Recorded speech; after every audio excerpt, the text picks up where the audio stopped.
자, 민주당이 광주에 뭘 해줬나? 오늘 이 광주의 모습에서 물론 외지에서 또 서울에 사는 광주분들, 호남분들도 많이 내려가신 것도 있지만은 분명한 것은 광주의 민심이 이렇게 달라졌다는 겁니다. 전에 같으면은 광주에서 진짜 10명만 모여갖고도 뭐 탄핵 외치고 탄핵 반대 외치고 이러면은 사람들이 막 달려들었을 겁니다. 그리고 실제로요, 이 광주에 제가 KBS 그 기자였는데 제가 간 건 아니고 다른 이제 분들이 그때 이제 광주에 가가지고 제가 KBS 기자였을 텐데 선배가 와서 그 광주 갔다가 어우 큰일 날 뻔했어 무서워서 막 이러는 거예요. 그래서 왜 그러냐 이랬더니 이 주유소에서 기름을 넣으려고 그랬는데 뭐 사람들이 이렇게 기름을 넣어주려는 거예요. 그래서 광주 분들한테 아유 정말 김대중 여기 인기가 대단하다던데 아직도 그런가? 뭐 이렇게 했다는 거예요. 그랬더니 기름을 넣다가 딱 빼더니 가라고. 여기 이거밖에 못 넣는다. 그런데 아니 왜 그러냐고 그랬더니 어떻게 김대중이라고 감히 네 입으로 짓거리냐고. 김대중 선생님이라고 해야지. 그래서 덜덜덜 떨다. 이거 싫어합니다. 제 귀로들은. 그런 광주였습니다, 여러분. 그런데 오늘 광주에서 이렇게 탄핵 반대 집회가 그다음에 윤석열이라는 이 함성이 울려 퍼진 거는 이거는 뭐 기적이고 뭐 대단한 변화이고 이렇기도 합니다만 여러분께서도 감을 잡으셨을 거예요. 최근에 윤석열 대통령의 지지율을 조사하는 몇몇 여론조사를 보면은 윤석열 대통령이 광주에서 호남에서 아주 선전을 하고 있어요. 고공행진을 하고 있어요. 뭐 20% 했다가 30% 했다가 어떤 때는 막 40%에 가깝게도 나옵니다. 그래서 이것이 웬일? 여러분이 그러시는데 이게 꼭 웬일 할 정도는 아니고 광주의 변화가 시작됐다. 광주가 달라지고 있다. 호남이 이제 이거 아닌 것 같은데 하고 느끼기 시작했다. 이렇게 여러분 보실 수 있습니다. 자, 주동식 호남 대한포럼 대표가 저하고 아까 이제 전화를 했습니다. 그래서 저도 이제 오늘 취재할 겸 이제 그분께도 이제 오늘 연설을 하셨으니까 정말 연설 좋았다고 이렇게 말씀드리면서 그래서 이제 주 대표하고 시간을 따로 잡아가지고 정말 광주의 분위기 또 호남은 변화하고 있는가 이거 얘기를 좀 해보는 이 프로그램도 만들겠습니다. 근데 주동식 대표가 오늘 저한테 이런 말씀하셨어요. 이분은 아주 이론적으로 짱짱하고 아주 말씀이 그대로 말이 그리 되는 분인데요. 호남이 비가역적인 변화를 시작했다. 속도는 느리나 방향은 이미 정해졌다. 이렇게 말씀하시더라고요.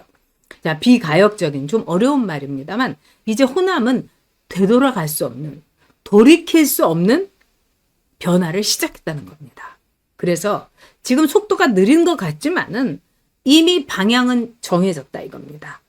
이제 민주당의 노예, 민주당의 인재, 민주당의 호구로서의 호남은 끝났다 이겁니다. 굉장히 중요한 말씀이라고 저는 생각했습니다. 자, 오늘 정청래가요, 이 광주에 나타났습니다. 그래서 사람들하고 뭐 악수를 하고 여기가 이제 탄핵 찬성 집회였죠. 저 깃발도 보면은요, 이상한 깃발도 진짜 많았습니다. 그런데 의외로 호남 사람들의 반응이 아주 싸늘했다는 겁니다. 전에 같으면 오고고고고고 이러면서 막 그냥 달려 들어갔고 부둥켜 안고 음에 우리에게 왔는가 잘 왔지라 뭐 저녁은 먹었어 뭐 이러고 있는데 안 그렇다는 거예요. 그냥 사람들이 그냥 이렇게 보기만 했다는 거예요. 사실 여기는 탄핵 찬성 집회였으면은 굉장히 열광적인 반응을 보여줄 수 있는데 이제 어제의 호남이 아니라는 거죠. 와, 그래서 이 정청래도 좀 당황한 기색이 있었다는 겁니다. 그러면 호남은 왜 이렇게 돌이킬 수 없는 변화를 시작했는가? 호남은 왜 달라졌는가? 그걸 좀 제가 오늘 여러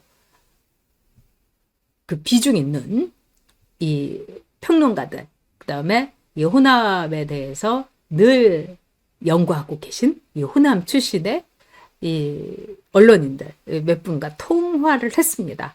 그래서 이 이유가 도대체 뭐냐? 우리 좀 현실적인 걸 얘기해보자. 그랬더니 그분이 뭐라고 했냐? 그분들의 이야기를 종합해 본 겁니다. 첫 번째, 여러분, 무안공항 사태가 굉장히 큰 영향을 끼쳤다는 겁니다. 자, 무안공항 이 사태로 인해서 그 사고로 179명이 숨졌습니다. 그리고 거의 99%가 호남뿐이었던 거죠. 그런데 호남 사람들이 너무 놀란 거예요.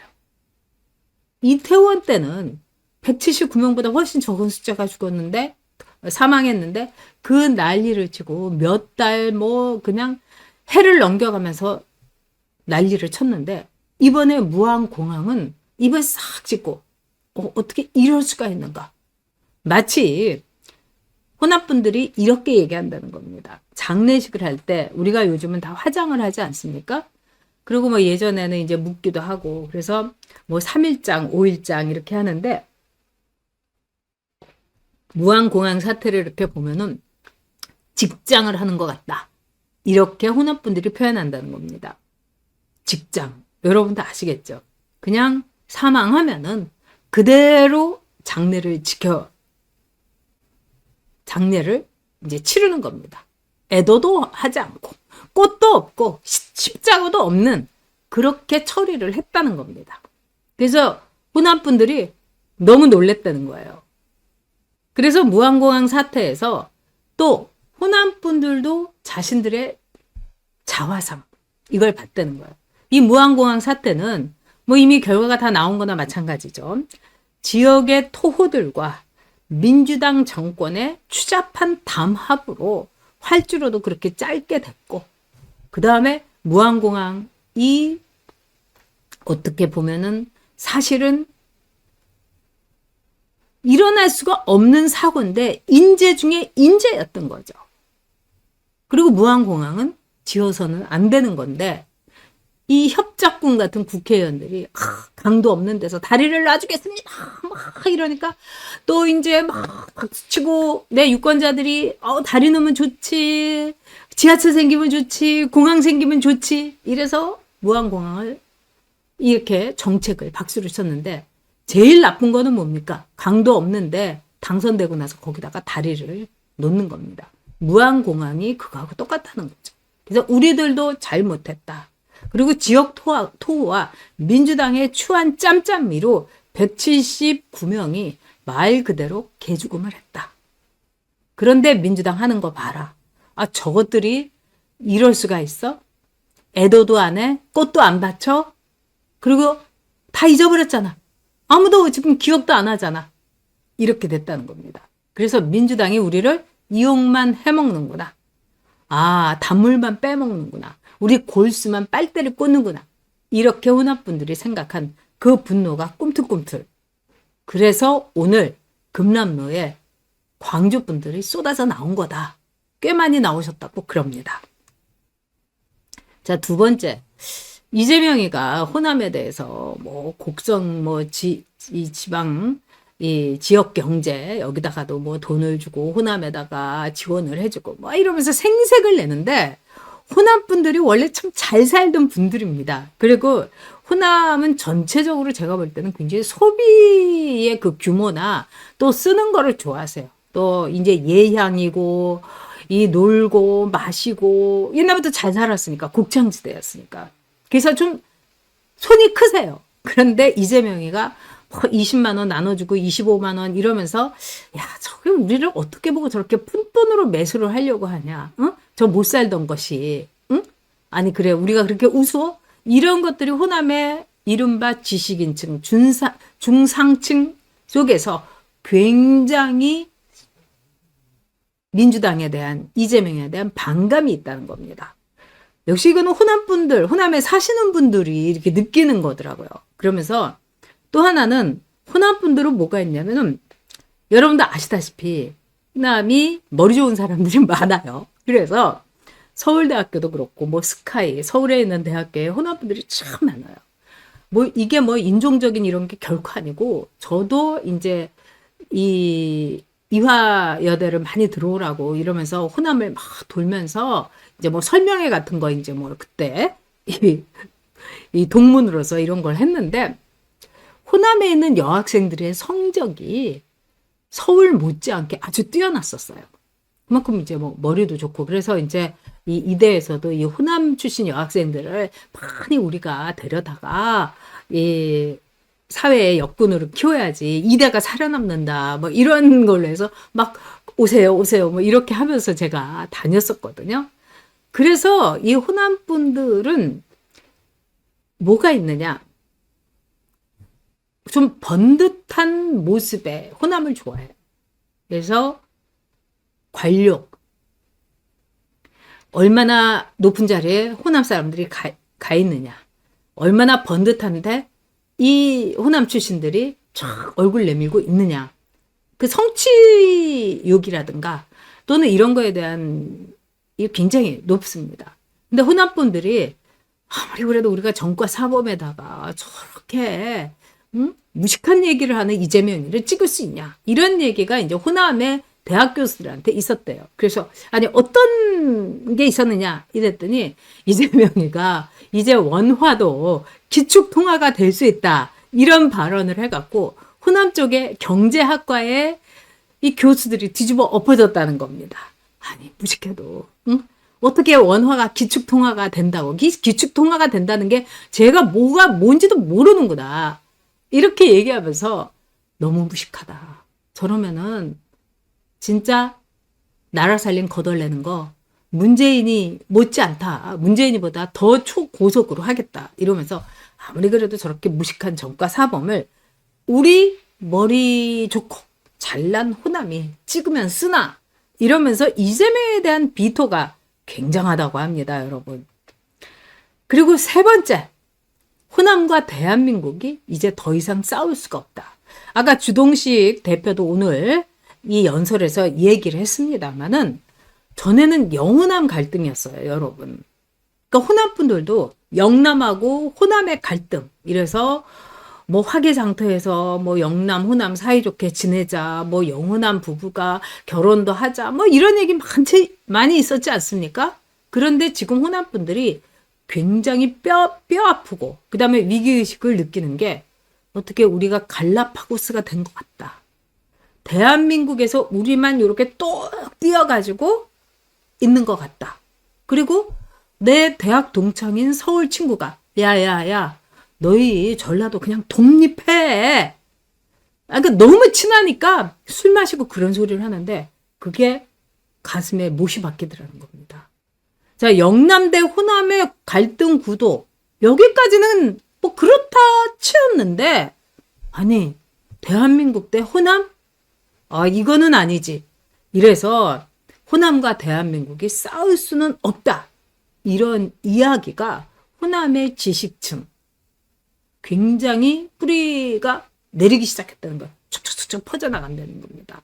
그리고 호남에 사시는 분들 자체가 이래 가지고 우리 아그들이 어떻게 살겠는가. 서울에 가서도 뭐 얘기하다가 고향이 아주 전라도인데요? 막 이러면은 아 그런가요? 네. 뭐 이 상대의 약간의 당혹함, 조심하는 듯한 뭐 이런 거를 아들들이 와서 이야기하고 딸들이 이야기하고 굉장히 가슴이 아프다는 겁니다. 또 뿐만 아니라 오늘 이제 광주에 이제 내려갔던 젊은 친구들이 이 커뮤니티 같은데 글을 막 올렸어요.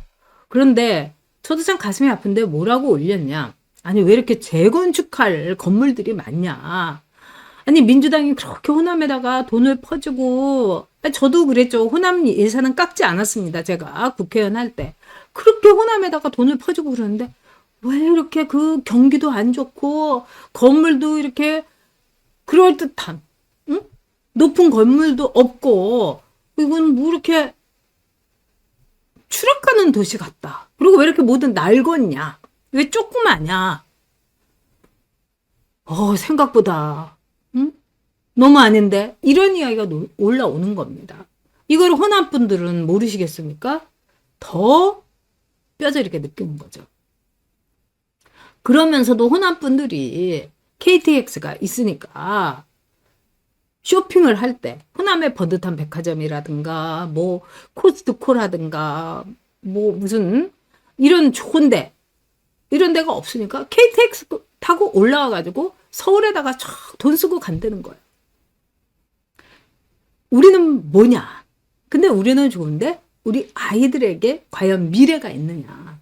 우리 아이들이 돈을 더 많이 벌고 풍요롭고 그 다음에 나 고향이 광주입니다. 딱 이러면서 어깨 딱 펴고 그리고 호남 사람들만 오글오글 서로 친하게 지내지 않고 막 섞여가지고 이렇게 지내고 싶다는 거예요.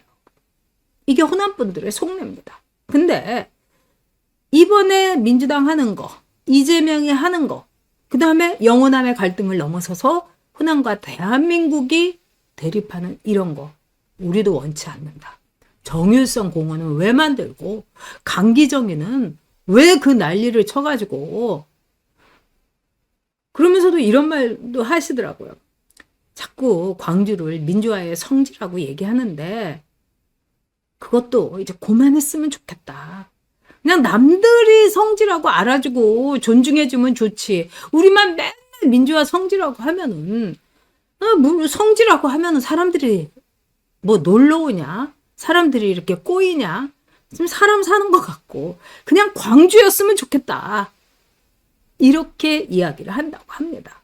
저는 이게 매우 현실적이다. 이렇게 생각을 합니다. 그리고 광주 분들한테 강기정이가 인기가 있나? 제가 이렇게 생각했더니 전혀 인기가 없답니다, 여러분.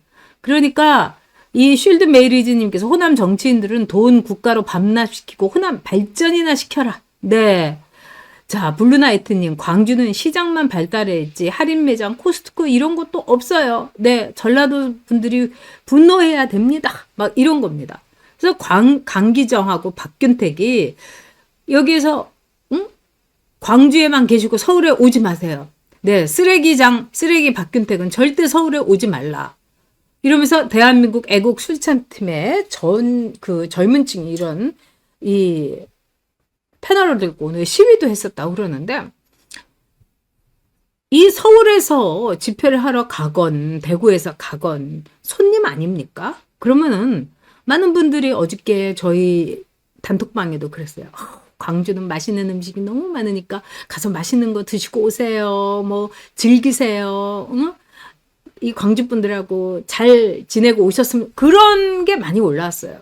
그런데 이 박균택이가 광주가 민주화의 성지니까 더럽히면 안 된다 이러면서 쓰레기장에서 이 집회를 하게 만들어야 된다. 그리고 강기정이는 5.18은 이런 내란 세력들이 오는 것이 아니다. 자, 이렇게 폐쇄적이고 네? 이렇게 오는 손님을 내몰고 이러면은 민주화의 성지, 민주화의 메카, 광주. 남들이 알아줘야지 메카도 되고 성지도 되는 거 아니겠습니까? 그래서 광주의 미래, 광주의 청년들의 미래를 위해서 정말 광주는, 전라도는 저는 변화해야 된다고 생각합니다. 그런데 주동식 대표가 비가역적인 돌이킬 수 없는 변화를 전라도는 시작했다. 방향은 정해졌다. 목표는 정해졌다. 이렇게 말씀을 해 주셨습니다.